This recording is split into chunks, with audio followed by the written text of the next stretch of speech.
When the refrigerator compressor feels hot to the touch but is not running, this indicates that the electric motor is receiving electrical power at some point but cannot complete the startup process correctly, or it turns on and off very quickly. It may happen that the current reaches the compressor, but it cannot overcome the initial effort to start its working cycle. This type of situation is one of the most common failures that occur in domestic and commercial refrigerators and may be due to various technical causes related to the electrical circuit, the internal mechanical condition, or the power supply. Below, I will explain step by step the most frequent reasons for this problem and how to diagnose them safely and effectively. 1. Failure in the relay, thermal protector, or start capacitor on-off compressors. In conventional on-off type compressors, the start relay and the thermal protector are the first two components that must be checked when the compressor does not start. The start relay is responsible for sending an additional current to the compressor's start winding, which generates the necessary torque to move the motor at startup.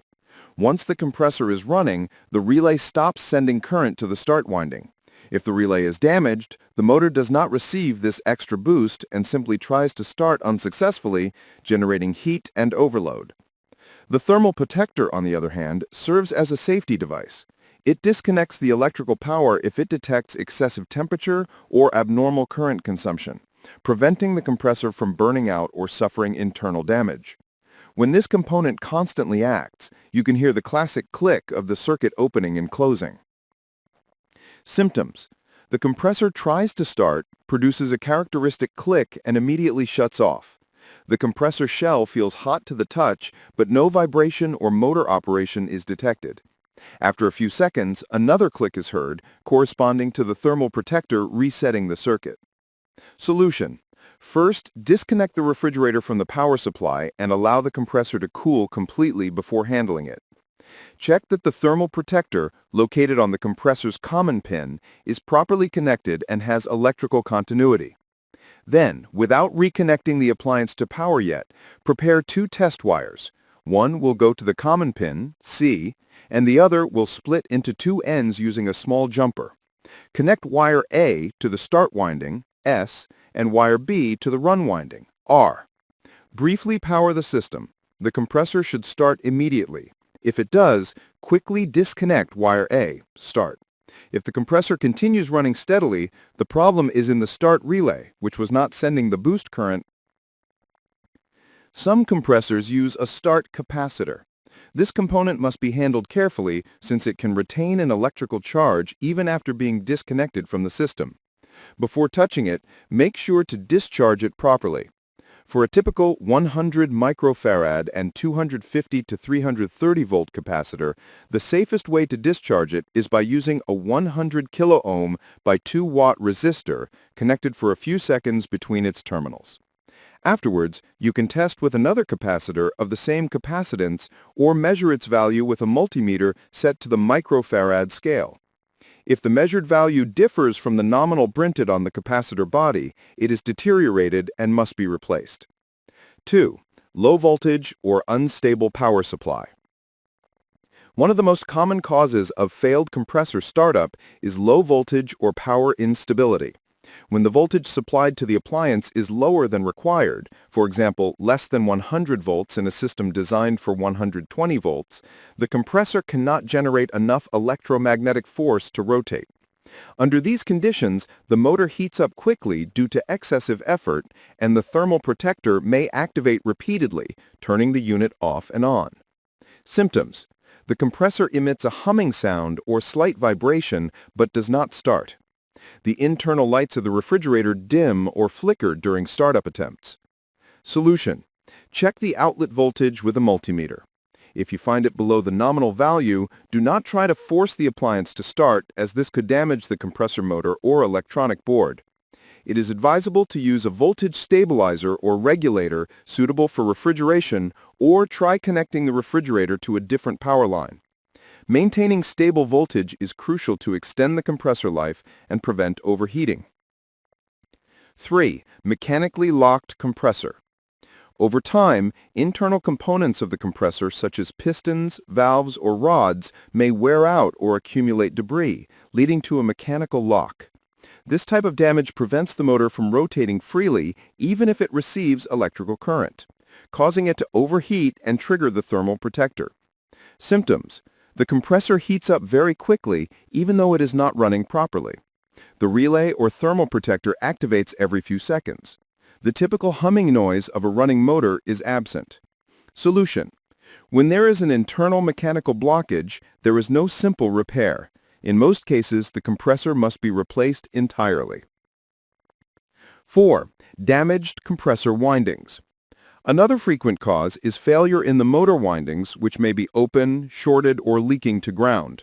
When this happens, the compressor cannot establish the proper magnetic circuit to rotate and ends up overheating.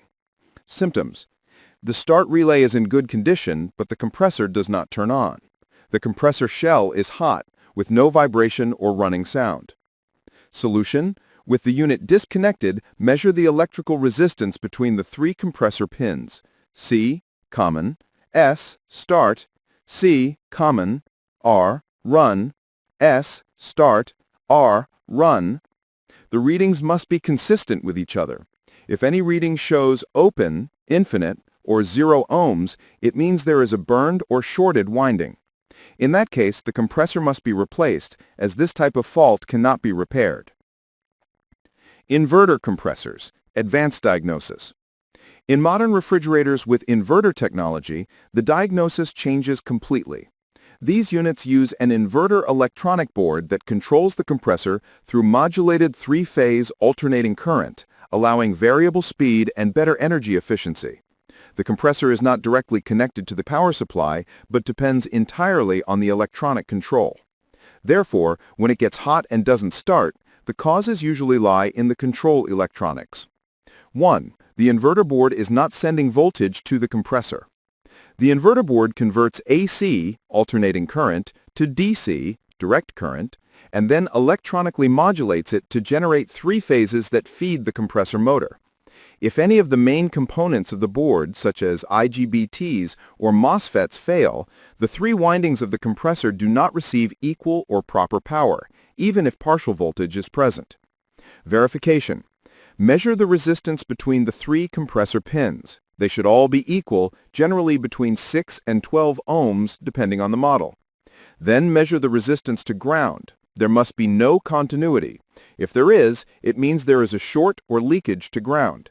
If the phase-to-phase resistances differ greatly or there is a short to ground, the compressor is internally damaged. 2. Power supply or capacitor failure. The power supply of the inverter board provides stable energy to the entire system. When the filter capacitors dry out, swell, or lose capacity, the DC voltage becomes unstable and the compressor cannot remain running. Symptoms: the compressor tries to start for a few seconds and then shuts off. The DC voltage measured at the main capacitor is low or fluctuates. Solution: replace the filter capacitors with others of the same capacitance and voltage. Also check the fuses and rectifier bridge, as a fault in any of these can cut off power to the power module. 3. Failures in the IPM, Intelligent Power Module. The IPM is responsible for supplying three-phase current to the inverter compressor. If this module has internal defects, the compressor will not receive the correct signal and will remain off. Quick IPM test. Completely disconnect the appliance and discharge the high-voltage capacitors. Correctly identify the IPM pins U, V, W, positive, and negative. With the multimeter set to diode mode, place the negative probe on the positive plus pin and the positive probe on the U, V, and W pins one by one. All three readings should be identical. Then reverse the probes. Place the positive probe on the negative minus pin and the negative probe on the U, V, and W pins. All three readings should again be identical. If any of the values differ or show an abnormal reading, the IPM module is defective and must be replaced. This component is not repairable and requires professional replacement.